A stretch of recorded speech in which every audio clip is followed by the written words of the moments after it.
오늘 우리가 함께 볼 하나님의 말씀은 마가복음 7장 20절부터 23절입니다. 마가복음 7장 20절부터 23절까지 말씀, 20절부터 23절까지 말씀 봉독하겠습니다. 또 이르시되 사람에게서 나오는 그것이 사람을 더럽게 하느니라.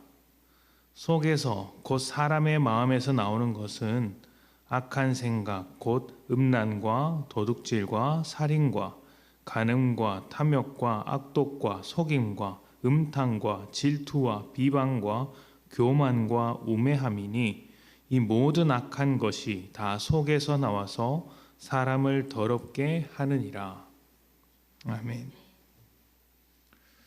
어제 우리는 장로들의 전통을 지키지 않는다고 비난한 바리새인과 서기관에 대한 이야기를 나누었습니다. 예수님께서는 그들이 장로들의 전통을 지키느라 하나님의 계명을 버렸다, 하나님의 계명을 무시한다라고 말씀하셨는데, 오늘은 그 말씀에 이어서 덧붙이는 내용들입니다. 예수님은 사람의 입으로 들어가는 것, 그러니까 손을 씻지 않고 음식을 먹는 것이 사람을 더럽히는 것이 아니다, 음식은 그저 먹는 것이다 라고 말씀하시면서 정말 사람을 더럽히고 있는 것은 사람 속에서부터 나온다, 사람 안에서부터 나온다 라고 하셨습니다. 어제 말씀드리기를 좋은 것을 가지고도 죄를 짓는 죄인에 대한 이야기를 했는데, 지금 그 말씀을 하고 계신 것입니다. 사람 속에서부터 죄가 있어서 죄가 나오게 되고 그 죄가 우리를 더럽게 만든다라는 것이죠. 전에도 한번 말씀드린 적이 있는데, 우리 믿음의 출발은 우리가 죄인인 것을 인정하는 것에서부터 시작됩니다. 죄인은 무엇을 해도 죄에서 벗어날 수밖에 없는 존재를 이야기하죠. 하나님으로부터 나오는 선한 열매를 맺을 수 있는 인생이 아니라, 그것이 자이든 타이든 의도한 것이든 의도치 않은 것이든 선한 열매를 맺지 못하는 인생이라는 것입니다. 이게 좀 이제 부드럽게 말씀을 드리느라 선한 열매를 맺지 못한다고 했지만, 사실은 자기중심적인 탐욕의 열매, 죄와 사망의 열매를 맺는 존재라고 할 수 있습니다. 만약 우리가 우리의 죄성, 우리의 시작이 죄로부터였다라는 것을 잊게 되면 조심하지 않습니다. 예수를 믿어도 죄의 본성이 꿈틀거리는 것이죠. 자기중심적으로 믿음 생활을 하면서 나라는 기준에 부합하지 않으면 하나님마저도 거절하는 것입니다. 안 그런 것 같지만 사실은 우리 모두가 그렇게 하고 있습니다. 한번 생각해 보십시오. 우리는 하나님의 뜻대로 살아가기를 원하지만 사실은 하나님과 굉장히 자주 싸웁니다. 매일 싸우고 아주 가끔 하나님의 뜻대로 살죠. 그것도 마지못해서 할 수 없이 끌려가면서 순종할 때가 많습니다. 상황이 그렇게 이끌어가던가 아니면 하나님께서 우리를 몰아붙여서 그렇게 선택하도록 만드는 경우가 많이 있죠. 예를 한번 들어볼까요? 어제 예배와 기도에 대한 이야기를 짧게 드렸는데, 사실 예배 드리고 기도하는 것은 우리 신앙생활에 있어서 굉장히 쉬운 것입니다. 그냥 하면 되는 것이기 때문이죠. 진짜 어려운 것이 무엇인지 아십니까? 삶에서 내 고집을 꺾고 하나님의 뜻대로 살아가는 것입니다. 먼저 그의 나라와 그의 의를 구하며 사는 것입니다. 우리는 하나님의 뜻을 구한다고 하면서도 사실은 내 뜻대로 되기를 바라는 경우가 많고, 내 뜻대로 되지 않으면 그 상황에서 하나님을 거절하거나 실망하거나 답답해하는 경우가 많습니다. 기쁨으로 순종하는 게 아니라 마지못해 순종을 하죠. 예배 드리는 게 어려운 것이 아니라 온전한 예배자로서 내 삶을 드리는 것이 어려운 것이고, 기도하는 것이 어려운 것이 아니라 주님의 뜻을 따라 내 주장을 꺾고 주님의 뜻을 따라 기도하는 것이 어려운 것이죠.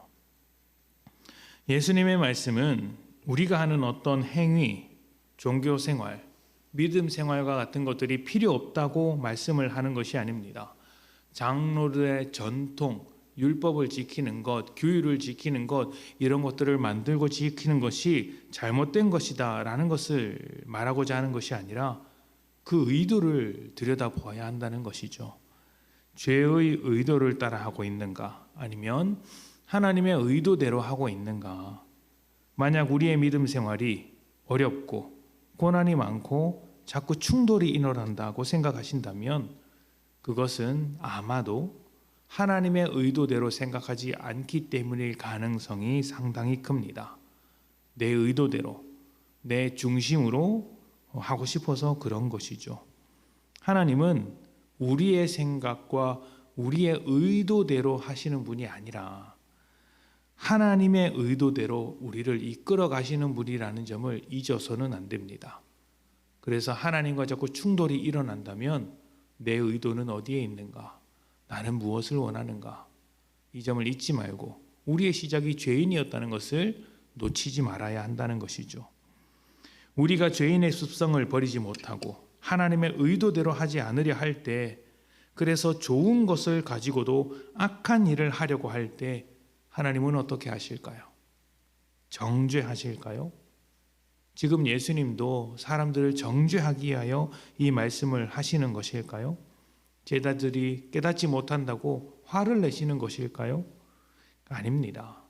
우리는 앞에서 주님께서 사람들을 어떻게 생각하고 계시는지 들어본 적이 있습니다.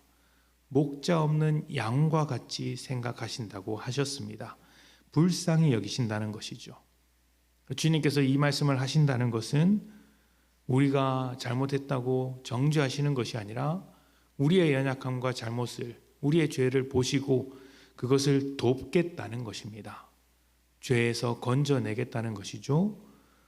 증상을 알아야 병을 고치듯이 죄를 알아야 죄에서 벗어날 수 있기에 우리의 죄를 밝히 드러내시고 그 죄를 씻으시기 위해 십자가에 못 박혀 죽으시는 것입니다.